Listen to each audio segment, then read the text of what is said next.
Okay.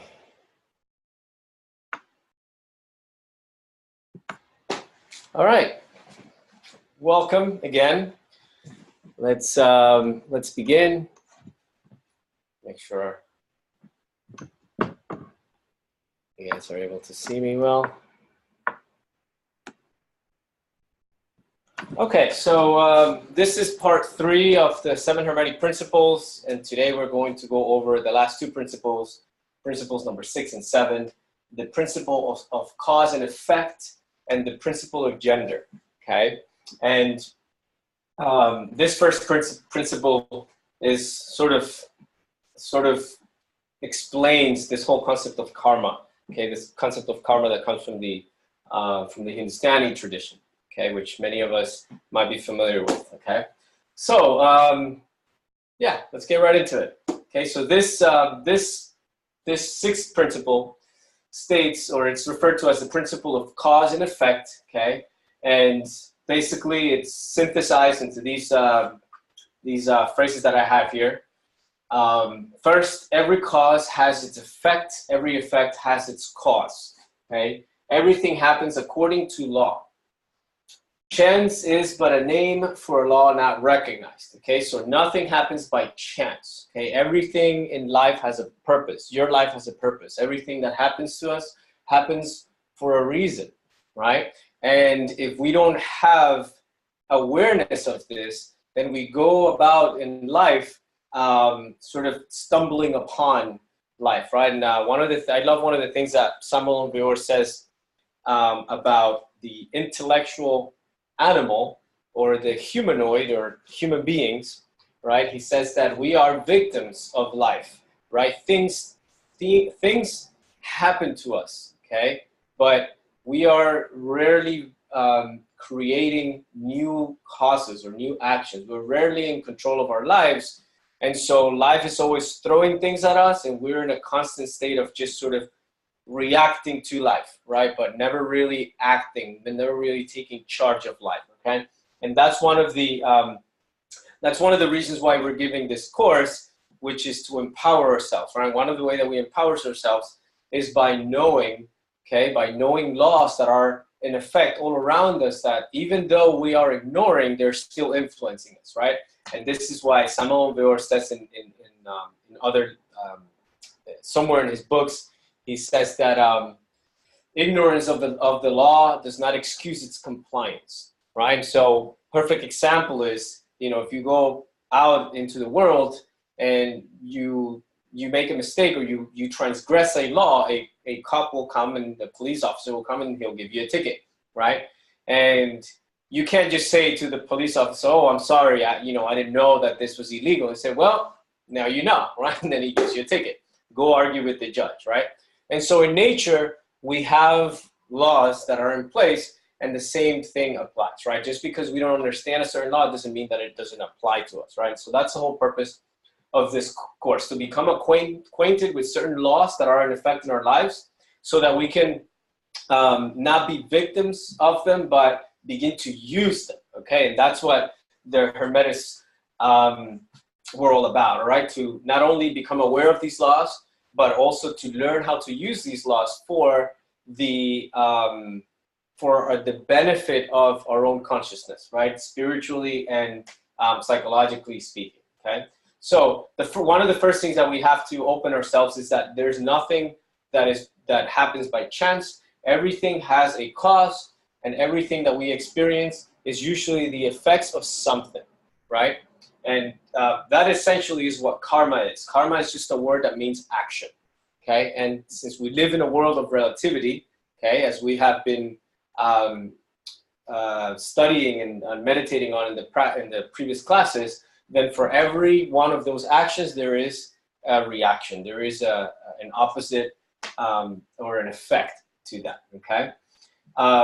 And this law not only happens here in the physical plane, but there are many planes of causality, okay? And that's what the last phrase says. There are many planes of causation, but nothing escapes the law, okay?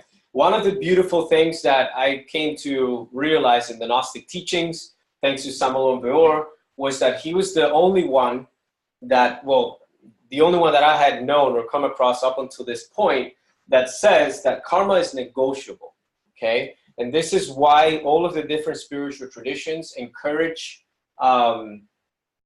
charity, right? To do good deeds, right? Because we have a karma that we have accumulated, okay, that needs to be paid. And we usually use this word in a negative way. We usually think as karma as something that is negative, right? Or negative things that happen to our life. But as we were exploring in previous classes, this concept of good and bad is just, they're the relative terms, right? Good or bad in relation to what? In relation to something, right? There's something always good in relation to something and something bad in relation to something else, right? And so the word karma itself is just this law of cause and effect, okay? And I love the way that the example that the Swiss physician Paracelsus refers to this law, okay? And just to give us an example of different people that became acquainted with this law, okay? He said, Paracelsus is considered the father of modern toxicology, or some consider him the father of modern medicine, okay? He says, there is neither good luck or bad luck. Every effect is due to a cause, okay? So there's no such thing as good luck or bad luck. All of the things that you are experiencing in this moment are the result of things that you did in the past, right? They're the effects of causes that come from within you, right? Remember when we talked about the principle of correspondence and the principle of vibration, that in particular, the principle of correspondence, that everything that you see outside of yourself is a reflection of your internal states, right? As above, so below, as within, so without, okay? And so if there is something negative that's happening to your life, you have to look deep into yourself to find the answers of how you created that, okay? And this is why in order to understand karma, we also have to open ourselves to this concept of having many different lives, different existences, okay?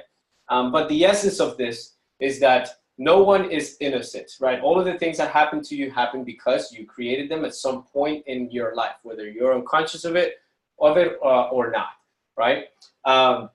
We are very fast in taking credit for the good things that happen in our lives, but we don't really want to never really want to take credit for the bad things that happen in our lives, right? So do you think you close the both doors? I think everyone's here. Thank you. Right, and so then Paracelsus continues on saying, everyone receives their reward according to their conduct and their deeds, right? So this is, again, he starts to give us this concept of learning how to negotiate karma and in relation to ethics, transcendental ethics, and this corresponds to the Buddha's Eightfold Path, right? In which he talks about right thought, right feeling, and right action, which I'm going to get back to. And that's the way to transcend karma, okay? In Buddhism, there is a concept not only of karma, but there is also something called dharma, okay? And the dharma is that which we receive that allows us to transcend karma, okay? Karma being a sort of mechanical or half mechanical law, right? That things just happen to us constantly. So dharma is the way to liberate ourselves from this mechanicity, which is also referred to as the law of rhythm that we talked about last week, right? The eternal recurrence of all things, the eternal return of all things, okay? So then he says, each misfortune, okay, and this is now, I love the way that he begins to twist this to allow us to begin to have a different perspective of karma, okay? And it ties into the concept that we were explaining last week as of, again, the law of correspondence, that everything that you see outside is an invitation for you to reflect about things that are inside of you, right? And so he says, each misfortune is a fortune because the divine kindness or divinity gives each one what one needs most for one's future development. I love that.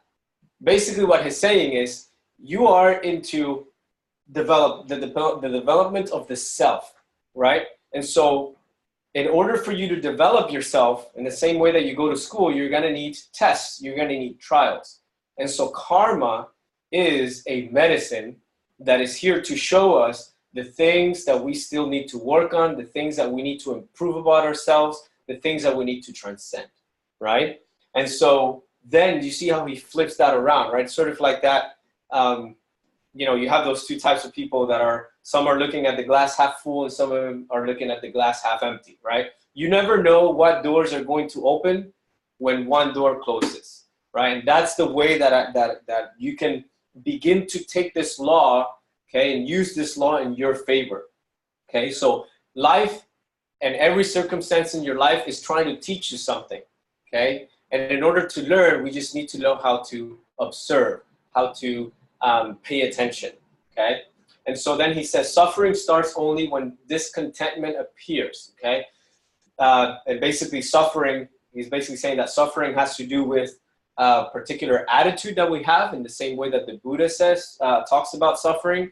He says that pain is inevitable, but suffering is optional, right? Painful circumstances are, they're what they are, but you are the one that chooses psychologically in a state, in a moment, right, to suffer about it and cry about it, or to come out of that stronger, right? And then he says at the end, the one that comes from the ignorance of the eternal law. So suffering comes from the ignorance of this law, right? And this is, again, this is why we are, that why I chose this, this course, these laws, so that we can become acquainted with them and begin to use them in our favor, okay? And so the next slide here, so basically summarizes what I've been trying to say for the past 5 or 10 minutes.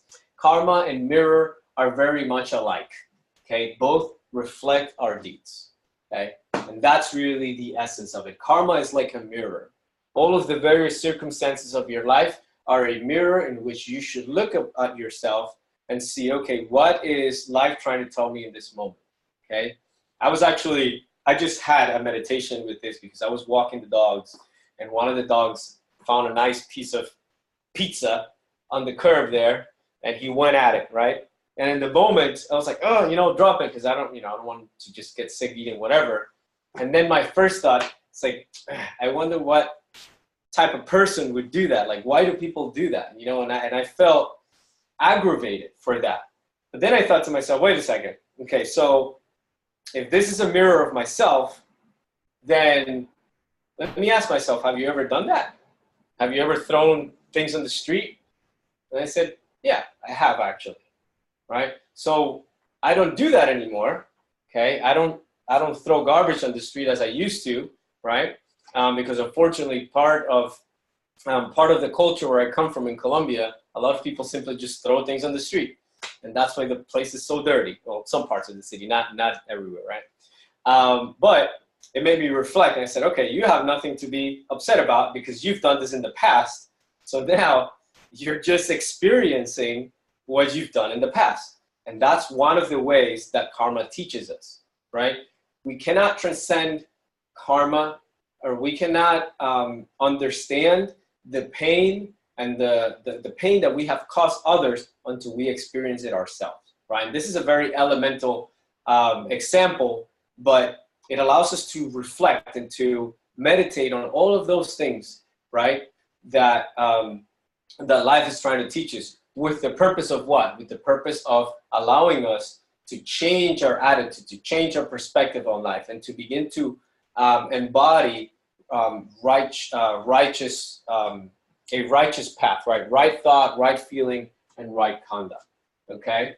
All right. So when we begin to look at life in that way, then, you know, things are not good or bad. Things just happen, and they're trying to teach me something. Okay.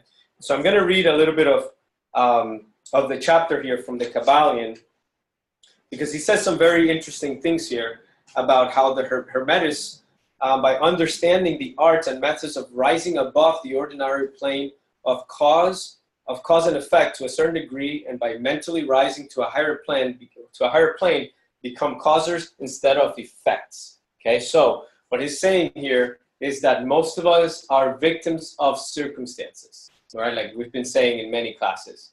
And so we need to rise above, okay, those causes within you that are attracting those circumstances in your life. And last week we talked about the law of vibration, in which we talked about this concept of the levels of being, right? That your level of being is attracting circumstances into your life, right? The way that you think and feel about a particular circumstance or an event in your life will attract or continue to attract those circumstances, right? And so if you want to stop the cycle of those things manifesting in your life, then it's very simple. All you have to do is rise to a higher level, right? And so, you know, we gave examples of that last week. If you're constantly surrounded by people arguing, by angry people, by, negative environments, then you, a part of yourself is unconsciously attracting that. And the way to break free from that is by raising your level of vibration, raising your level of thoughts, feelings, and actions, right? And so when we do that, then we can begin to create new circumstances in our lives. We can begin to create new causes, okay, which will create different effects, okay? Also, awakening, spiritual awakening is not something that just happens, okay? Becoming good at meditation, becoming good at anything requires a cost. What is the cost? That you have to practice, right? If you never really make time to practice your meditations, then you're never going to get good at it, right? And so it's just, this is a law, right? Every cause has an effect. Everything that you do will have an effect, okay? And so by raising above these inferior levels of being, we begin to attract different things into our lives, okay? And this is why he says, the masses of people are carried along obedient to the environment, the wills and desires of others stronger than themselves. Okay? And we sort of talked a little bit about this last week when we said that we don't really have control of our own psyche, right? People have control of us because in a given moment, someone will come in and tell you, oh, you look very nice today. You have a big smile and you feel good. But if they say that you don't look very well, then you get sad, right? And so then who's in control of your internal states? The other person, right? And the powers that be know this and they use it, right? This is why there is marketing all around us, right? This is why they got the women to smoke back in the 20s or 30s or something like that, because they sold this idea that, you know, they wanted to empower women, and the way to empower women was by picking up smoking. It's very interesting. It was sort of... Yeah, that guy. He was the Sigmund Freud's nephew. Sigmund Freud's nephew. Yeah, it's, you know, basically the tobacco company says we want to increase our sales, and you know, he said, well, how can we get women to smoke? That's a great portion of the population that would you know bring us income, and he said, I'll tell you how.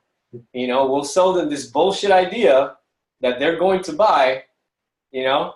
And then you have their money. And that's the way that they use this, right? This is, if we begin to meditate on all of the various aspects of your life, you're going to see how many things we are actually manipulated into buying and even into just being, right? Because, I mean, you know, look at Facebook and Instagram, right? It's all about an image. It's all about how you present yourself to the world. It doesn't matter who you really are, right? But it's about how you present yourself, and that's going to attract certain things. Sure. You know, but anyway, it's not that. I'm not saying that Facebook or Instagram are bad. I've met some of you through that, so it's how you use things, right?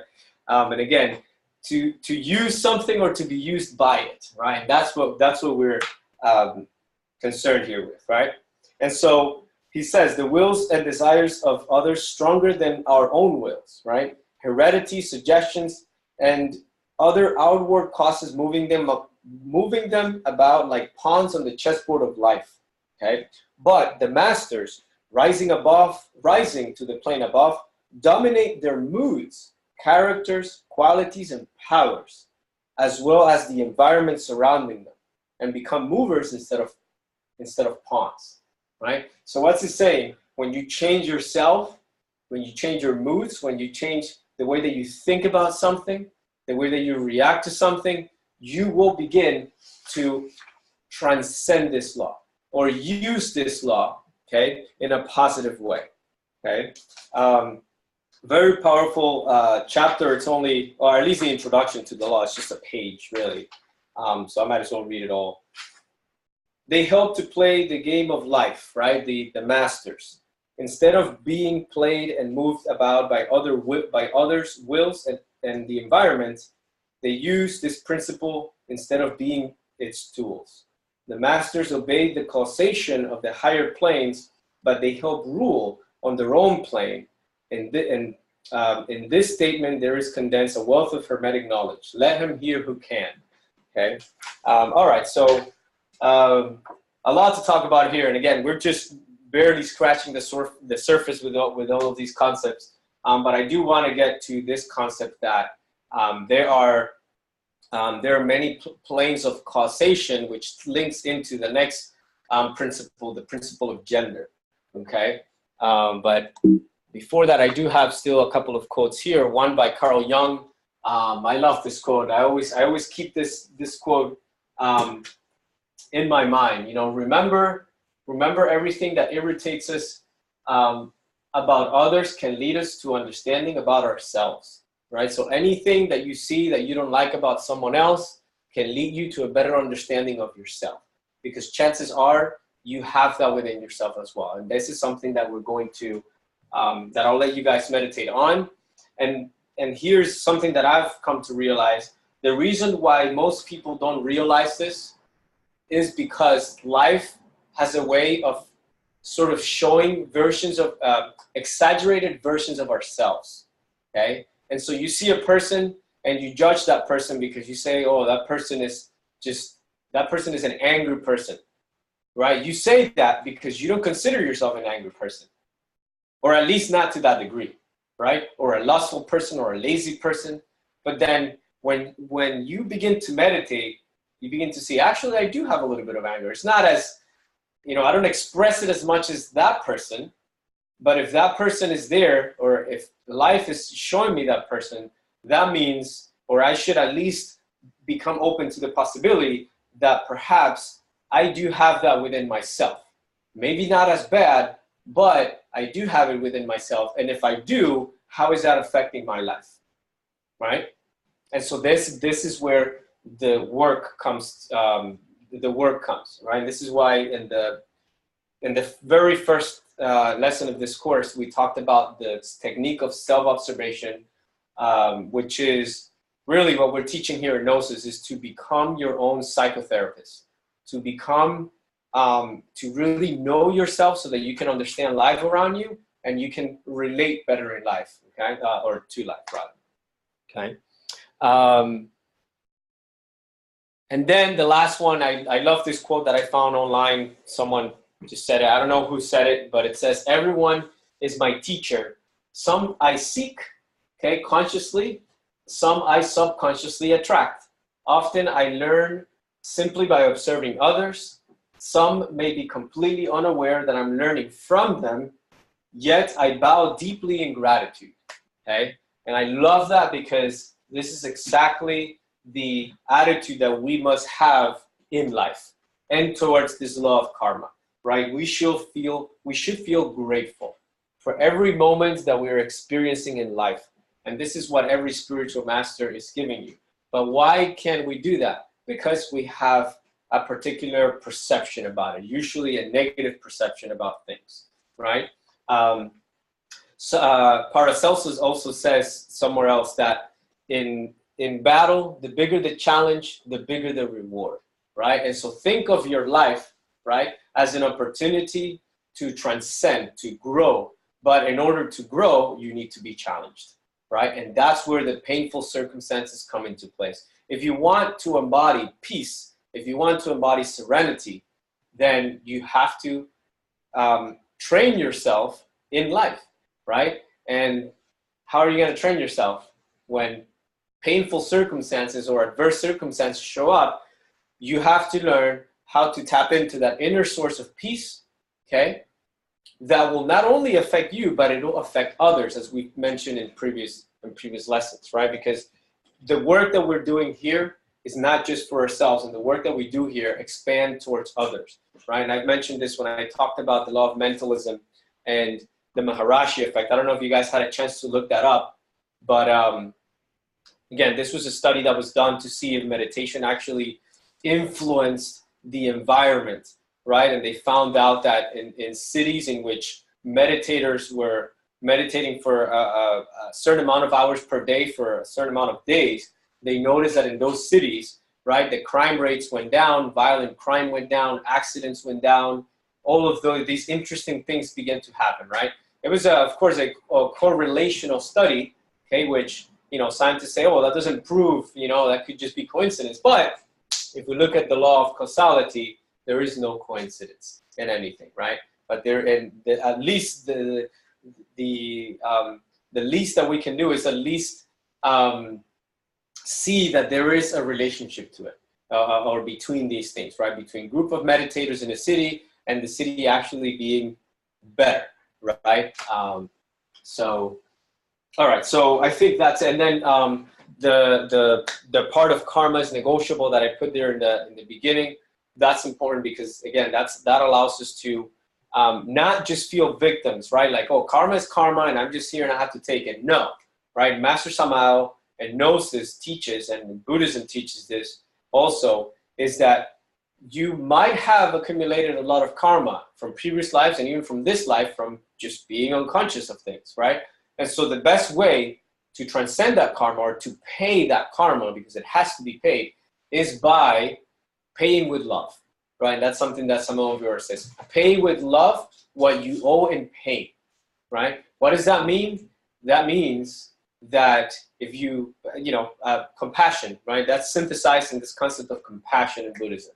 If devote yourself to helping others, okay? Devote yourself to not just be so concerned with yourself, but to expand that sense of awareness to others, to put yourself in other people's shoes, to help people in whatever way, right?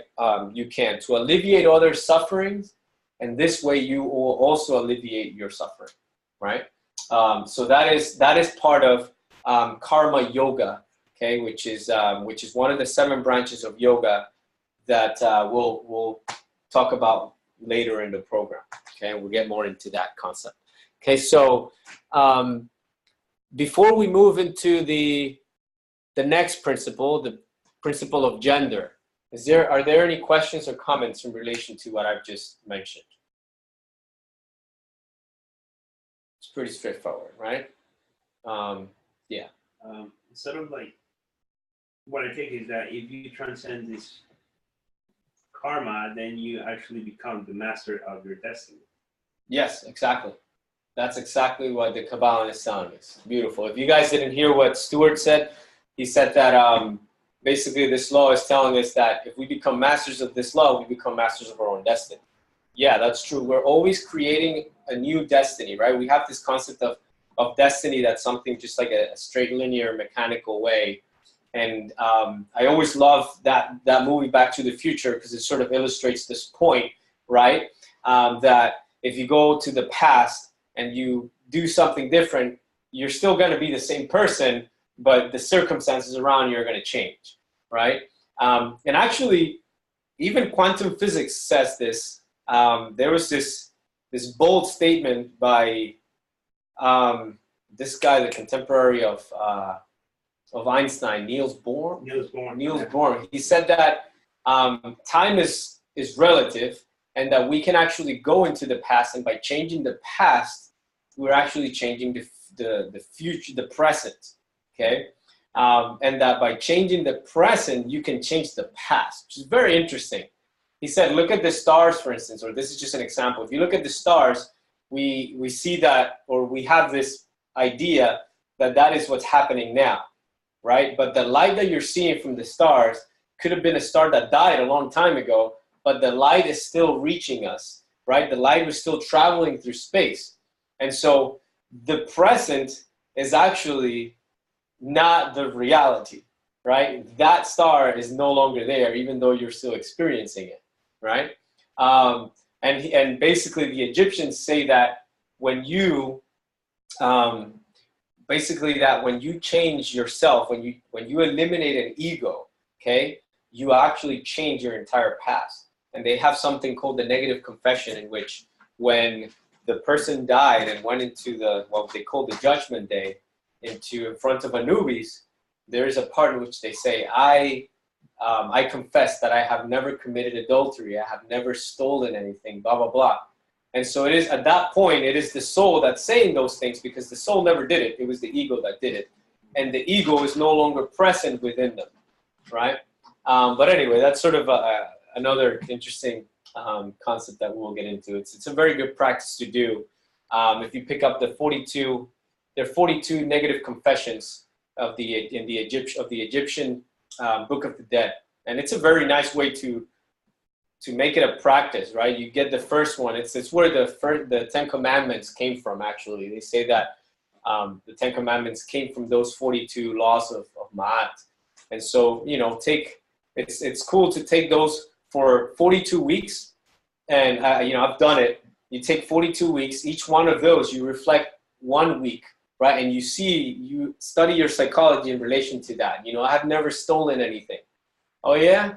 And then you meditate for a whole week and you see if really, have you never stolen anything, right? Or you might be presented with the opportunity to steal something, right? And then you feel that you still have that desire to do it, okay? And then how do I work with the desire? You can transform this desire into love, right? Into compassion and so forth. But anyway, that's part of the work that we're here to do, okay? And part of that is this law of gender, okay? The principle of gender. This is a very important aspect of the teachings, and the Gnostic teachings are actually famous, okay, for focusing on this tantric aspect of spirituality, okay? And, let's get into it, okay? So this law states gender is in everything, okay? Everything has its masculine and its feminine principles, okay? Gender manifests on all planes, okay? And I'm going to start to explain this from inside out, okay? Because remember, as within, so without, as above, so below, okay? One of the things that I want you to keep in mind is that something that is said here in the Kabbalion: no creation, physical, mental, or spiritual, is possible without this principle, okay? So let's see what he means by that, okay? Internally, we do have these positive and negative principles, or masculine and negative principles within ourselves, okay? There are, if you read the ancient texts on the creation of man, how God created the world, how God created man and so forth, there's always this concept that men or human beings were created to the image of God, okay? And in the Bible it says God created men or human beings. The word man here is used in a generic sense to represent both men and women, okay, or the humanity of the time. And they said God created man according to their image. Male, female, created he them, okay? Now in that part of the Bible, that's the first part of Genesis, he hadn't created the woman yet, okay? And we're going to get into that later on. But if we look at the translation of the word God that comes from the actual Jewish tradition, from the Hebraic from the Hebrew language, you will see that the word God is actually was translated from the word Elohim, okay? Elohim. And the word Elohim in the Jewish tradition is plural for gods, goddesses, okay? So in the beginning, the gods and the goddesses created, okay? And so now we begin to have a different perspective of religion and of God, right? So God has this male-female figure or aspect within himself, okay? And so God is both male-female. This is why you see, for instance, different representations of angels in the Christian tradition that they're not really masculine, they're not really feminine. They have sort of both sexes. They're androgynous beings, okay? And so we also have those principles within ourselves, okay? And scientifically, we know that we have, two lobes in the brain, one considered the right and the left brain, okay? And one is considered more, esoterically speaking, a masculine aspect, and the other one is considered more of a feminine aspect, okay? The masculine or solar aspect of the brain is the left hemisphere of the brain, which is related with analytical thinking, logical thinking, precise, I can't even read that. Repetitive, organized, the details, scientific, detached, literal, sequential, etc., which all are all aspects, right, of ourselves. But we also have other aspects. We have a creative aspect. We have an imaginative aspect, an intuitive aspect to ourselves, right? An empathic aspect to ourselves, and so forth. So you can say, you know, it's more of the intellectual and the emotional brains, right? The right is more of the emotional brain. The left is more of the intellectual brain, okay? And I don't know if you've seen the memes out there where, like, you know, the brain says something and then the heart actually wants to do something else, right? And when that happens, we have chaos, okay? So the purpose of this is to help us, or to teach us about finding the perfect balance, okay?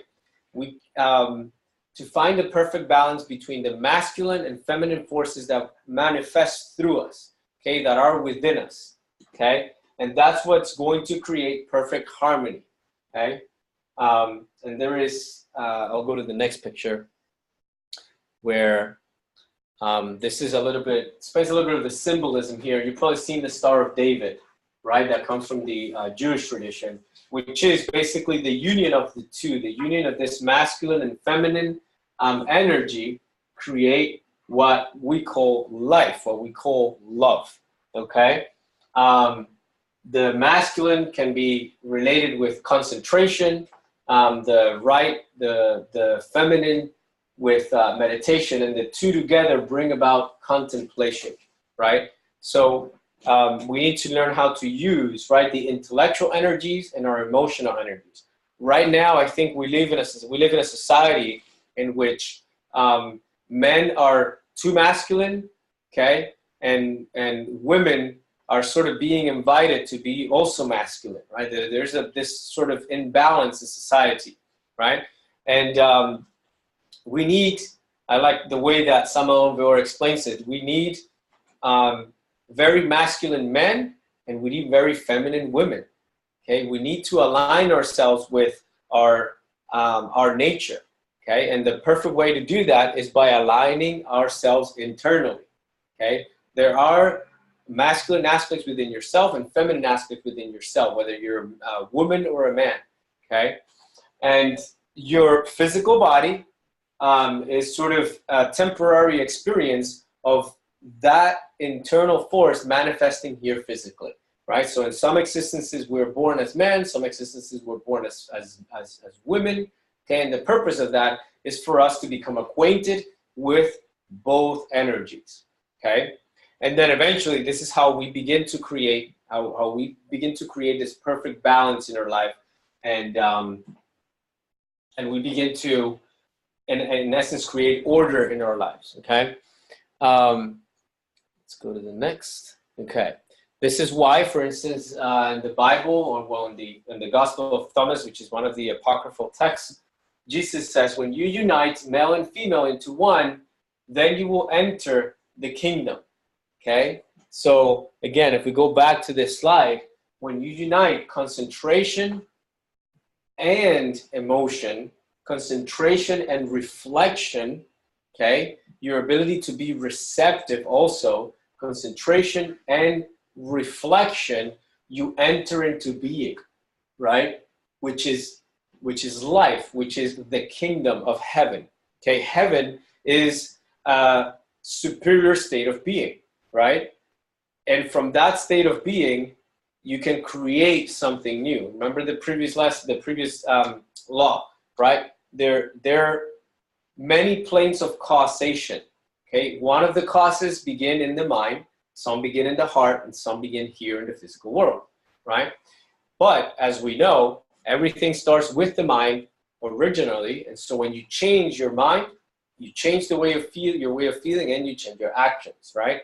And so we do this when we meditate, okay? When we enter into that state referred to as contemplation. In this moment, you can open yourself to the new, okay? And this is why Jesus says that when you unite male and female into one, you will enter the kingdom, okay? Now, this precept or this teaching has many levels, right? Again, there are different planes of causation, okay? This has to happen inside of yourself, but it also has to happen outside of yourself. Or, okay, outside of yourself, you find the invitation to do that within yourself. And this is the reason, esoterically speaking, spiritually speaking, okay, why we were created and separated into different sexes, okay? And another way of seeing this teaching is given here in John, okay, the disciple of Jesus.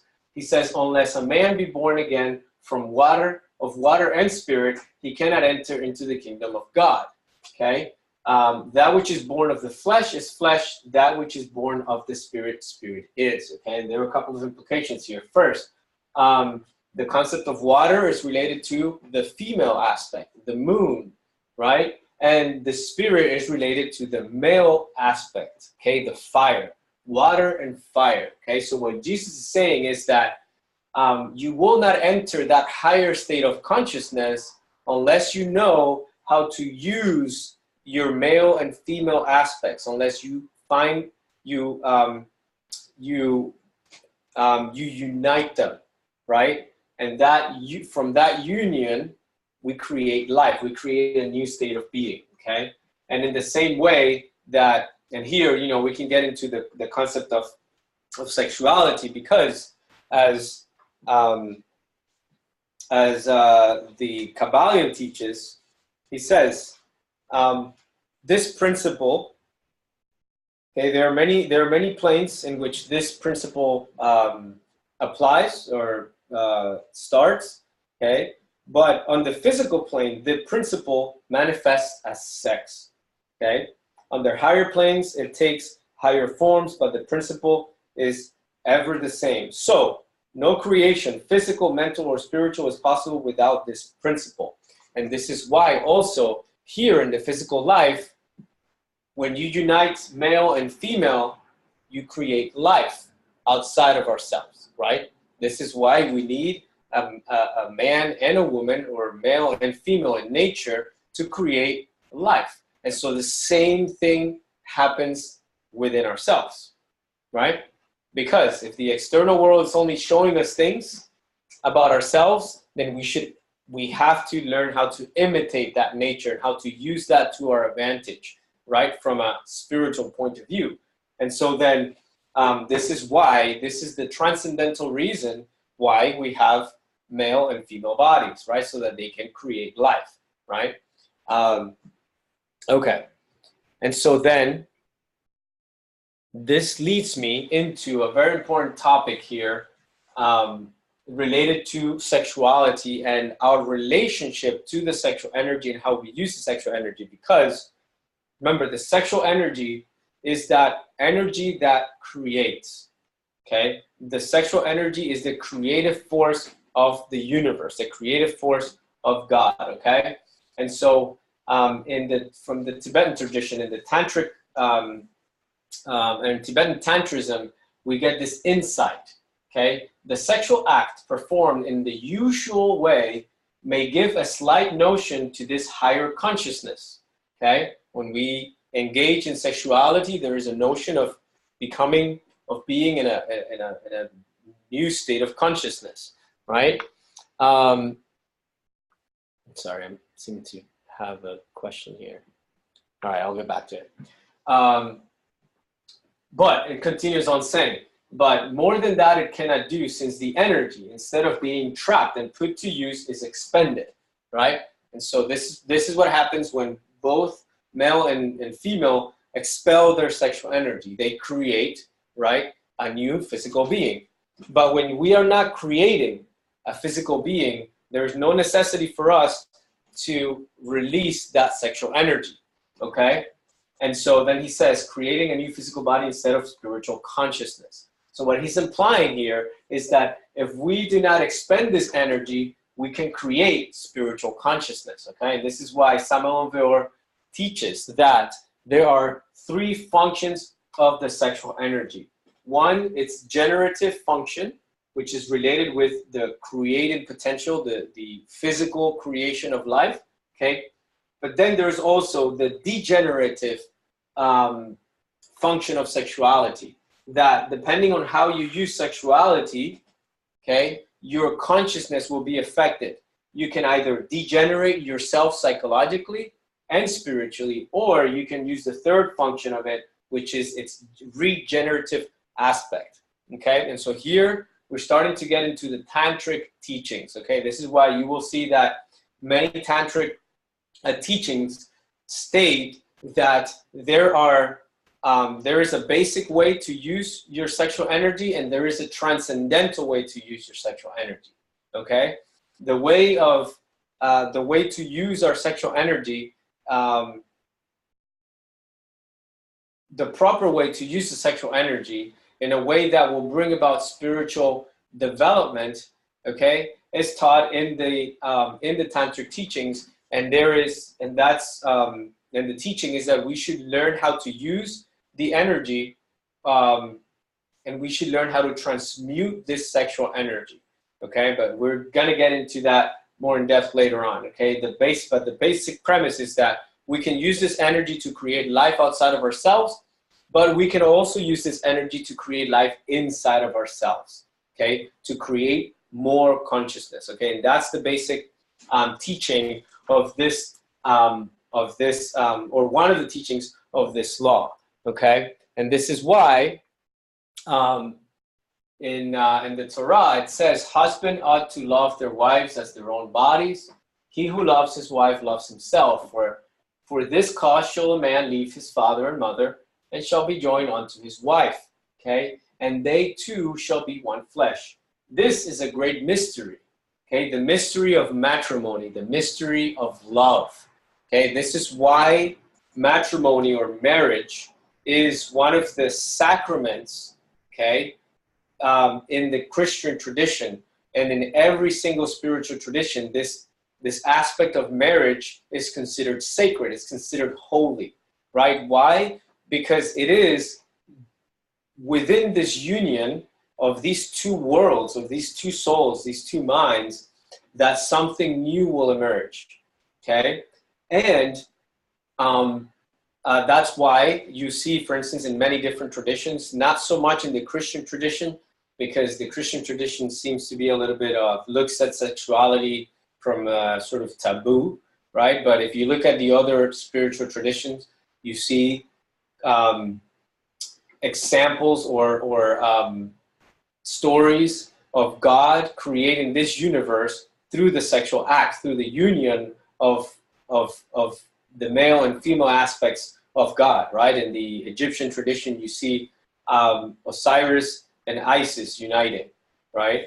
And so forth. You see many of these sort of principles in different traditions, okay? And so, but the essence here is love, right? So what is love? Love is the result of this perfect union of the masculine aspect and the feminine aspect, okay? Love is the perfect union between thought and emotion, right? And so then that's why it continues saying, each one of you also must love his wife as he loves himself, and the wife should respect her husband, okay? And the last one here, this is why we say, or somehow says, that love is the most accessible religion. To love, how great is to love? Only the great souls are able and know how to love, okay? So love is the most accessible religion. Love is the highest religion of all, but we don't really know how to love properly. We need to learn how to love, right? Love is a force that is within ourselves, but that is not manifesting all the time. It is not a force that we have access to most of the time, right? And so how can we access that force? Through meditation, through contemplation, through the correct use of our energies, physical, emotional, intellectual, and even the spiritual energies. Okay, and this is what creates, right? Love brings the union of the two, right? And this is what creates new life. So in order to create within ourselves, okay, or in order to create new things in our life, we have to tap into that source of love, okay? Which is what's going to unite the positive and the masculine aspects within ourselves, right? We need the concentration aspect and the devotional aspect, right? This is what's going to bring about love, okay? And so this is why this principle is so important, because it all comes together here. See, all of the things that we have been talking about eventually come to this concept of creation, right? And all of the different principles, we were talking about how these laws are attracting things within ourselves, okay? Are sort of creating things outside of ourselves, or rather they're attracting things within outside of ourselves, but we're not really creating until we get to this law. When we get to the law of gender, then we begin to create, okay? And if you want to create new circumstances, then you need to learn how to use this law, okay? And in relation to, and he also mentions here this concept of the three functions of the sexual energy, okay? Now, there is a warning here, because in the spiritual tradition, okay, sexuality is actually looked upon as something very, very sacred. And in the Gnostic tradition, we cherish this, okay? We really put an emphasis on the sacredness of sexuality and the sacredness of love, okay? On love in general, okay? And unfortunately, all of the different teachings eventually degenerate, and this is why I'm going to be blunt, most, if not all of the books that you encounter in relation to Tantra out there that come from the world, most of the books that we've encountered out there are degenerated teachings of sexuality, okay? We have gone from, we've never really quite understood this concept of sexuality from a collective point of view. We've gone from not knowing and being afraid of this aspect of ourselves, like in religions, right, in which it became a taboo, and then that has nothing to do with spirituality, to now the opposite extreme because of the law of polarity, right? Now we go to the other extreme, in which we say, oh, we should just do whatever we want with sexually. We should do whatever we want with this energy, right? And that's not the way either, right? And so most of the things that we will see, that you will find out there, are things that are basically telling you that you should indulge in all of their sexual desires, indulge in everything that the world has to offer, and that's not really the proper way either, okay? This is why I love the sort of warning that is here in this book. He says, this principle has no reference to the many base, pernicious, and degrading lustful theories, teachings, and practices which are taught under fanciful titles, and which are prostitutions of the great natural principle of gender.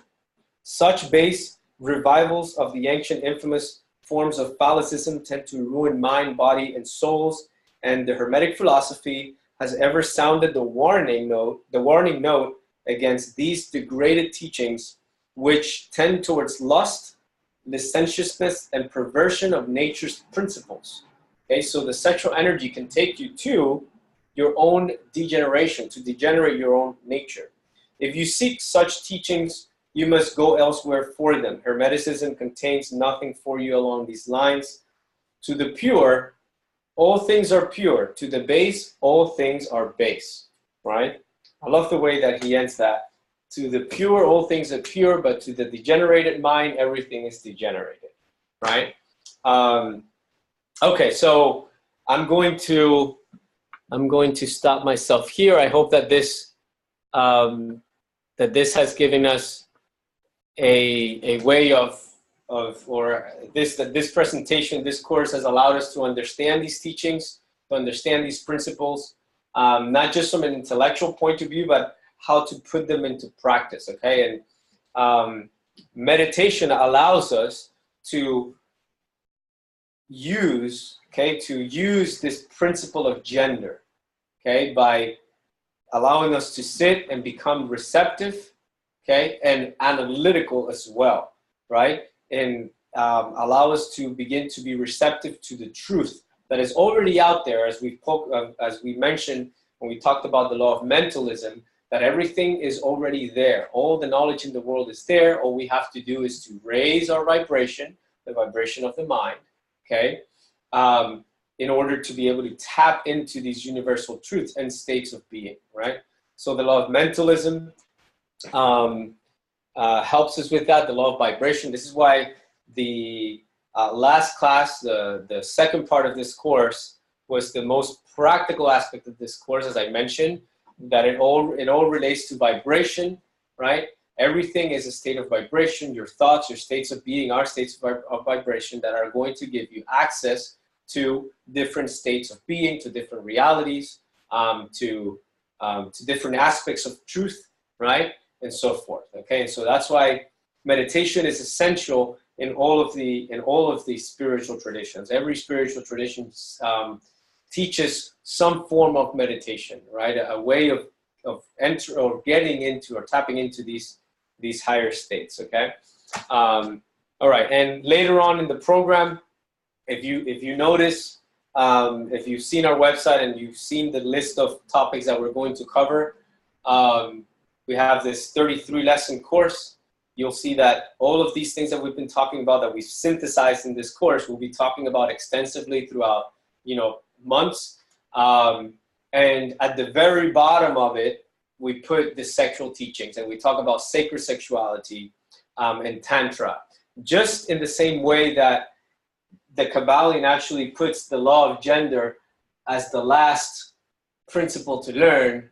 We also put it at the last class of the program, because we believe, and so does the Kabbalion, the Hermetic teachings, is that one has to really go through an ethical and spiritual preparation in order to really comprehend this concept of sexuality, because sexuality is the key to create, right? And so before we're giving the power to create, we need to be given, or we need to learn ethics, right? In order to create in harmony, right? In order to create in harmony with the laws of nature and with the laws of divinity. Okay, I am going to open the room again to any questions, comments. I think that there was a question here somewhere. Oh, there was a comment somewhere. Someone said that's deep. I don't know exactly what you were referring to, but thank you. I'm glad that you're finding this very insightful. Okay, so yeah, any questions? Feel free to unmute your mics. I'm going to turn this off, and we will go into a meditation. That works? Yeah. Okay, awesome.